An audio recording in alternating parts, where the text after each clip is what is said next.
tuyên án 24 tháng tù, bà Nguyễn Bích Quy cho rằng mức án quá cao và bản thân không làm gì hổ thẹn với lương tâm. Sáng nay ngày 15 tháng 1, Tòa án Nhân dân quận Cầu Giấy, Hà Nội đã tuyên án các bị cáo liên quan đến vụ việc bé trai lớp 1 trường Gateway tử vong vì bị bỏ quên trên chiếc xe đưa đón.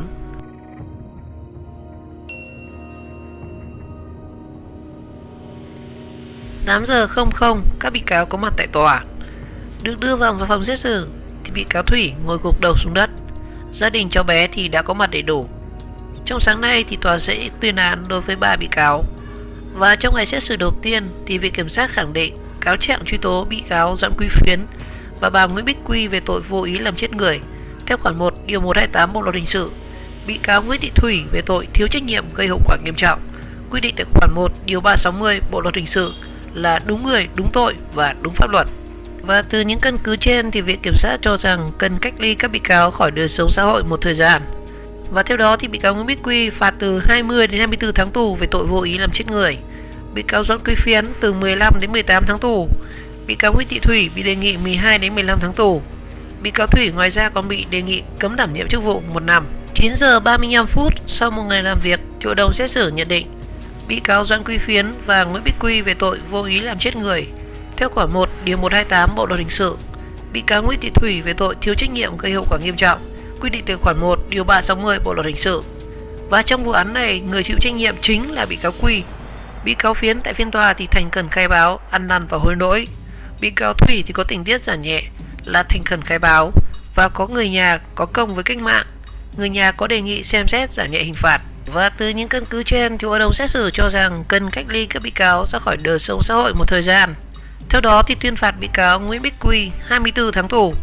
Bị cáo Doãn Quý Phiến bị tuyên phạt từ 15 tháng tù. Bị cáo Nguyễn Thị Thủy bị tuyên phạt 12 tháng tù. Ngoài ra bị cáo Thủy còn bị đề nghị cấm đảm nhiệm chức vụ 1 năm. 10 giờ thì trả lời sau khi phiên tòa kết thúc, bị cáo Nguyễn Bích Quy cho rằng mức án như vậy là quá cao. Bản thân bà thì không làm gì hổ thẹn với lương tâm. Về việc bồi thường dân sự thì tòa buộc công ty Ngân Hà, đơn vị cung cấp dịch vụ xe đưa đón học sinh, bồi thường cho gia đình nạn nhân 249 triệu đồng.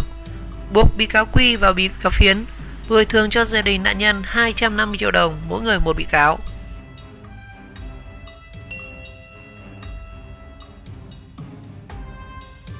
Bố mẹ bé trai trường Gateway tử vong đau đớn khi người nhà bị cáo vỗ tay vui vẻ tại phiên tòa.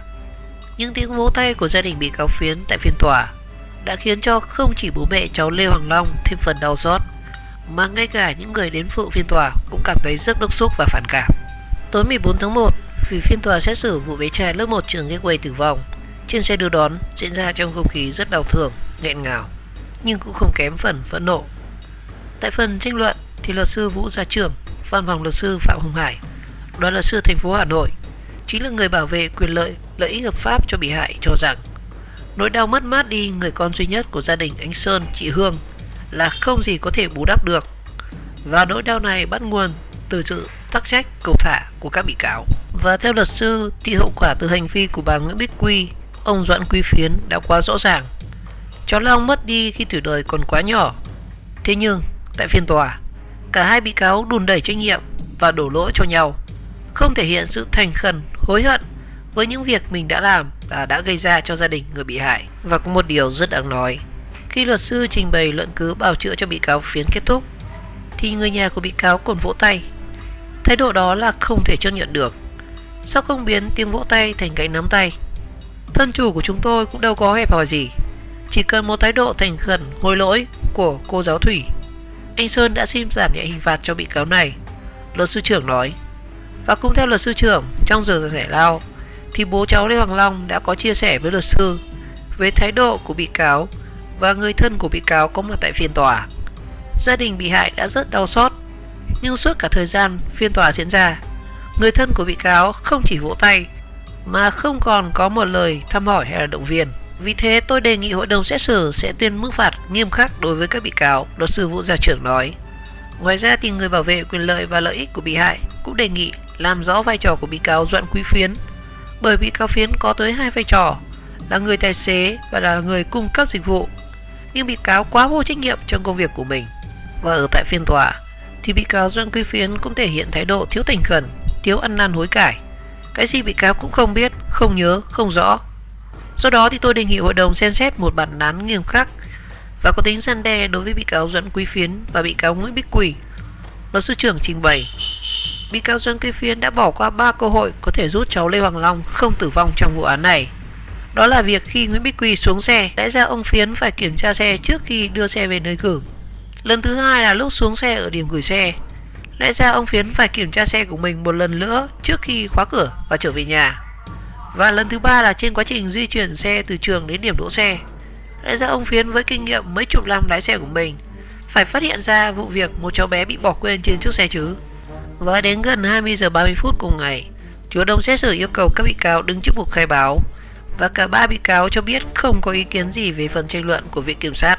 Sau đó thì hội đồng xét xử kết thúc phần tranh luận, chuyển sang phần nghị án.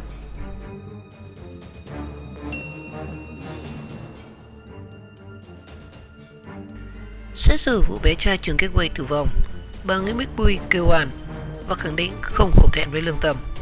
Và trao đổi với báo chí ngay sau khi kết thúc phiên tòa, thì bà Nguyễn Bích Quy khẳng định mức án này là không đúng với tôi và tôi không làm gì trái với lương tâm hết.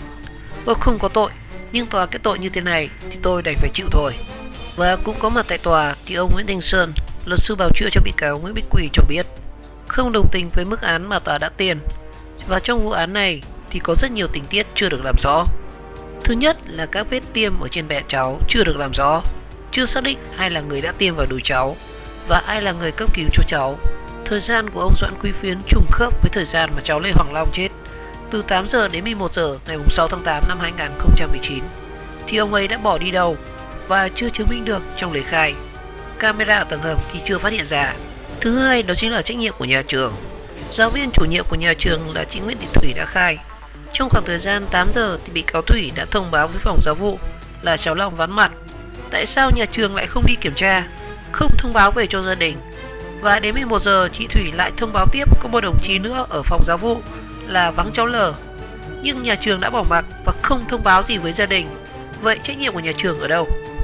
Và điều thứ ba là camera không rõ ràng. Chỉ có camera bên ngoài, còn tất cả camera ở bên trong trường, ngoài hành lang, ở lớp thì không quay được trực diện cảnh 12 cháu học sinh đi vào. Và đây là một việc chưa được làm rõ trong vụ án này. Bà Quy không chối bỏ trách nhiệm, nhưng chúng ta phải làm đúng tất cả các tình tiết chưa được làm rõ trong vụ án này. Và đơn kêu lại của bà Quy thì chưa được giải quyết.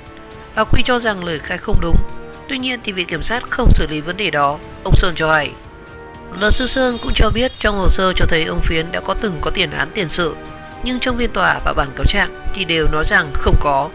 Và sau phiên tòa thì luật sư Nguyễn Thanh Sơn khẳng định ông và thân chủ là bà Quy sẽ có văn bản đề nghị kháng cáo. Về phần gia đình nạn nhân thì ông Sơn, bố cháu bé Lê Hoàng Long đã từ chối trả lời báo chí vì hiện gia đình đang rất đau buồn và không muốn bàn luận thêm về điều gì.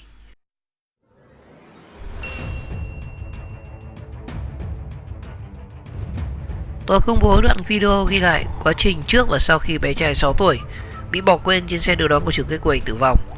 Lần đầu tiên tại phiên tòa thì đã công bố toàn bộ những video ghi lại hình ảnh trước thời điểm bé Long lên ô tô và cho tới khi phát hiện bé trai này bất tỉnh trên ô tô được đưa đi cấp cứu.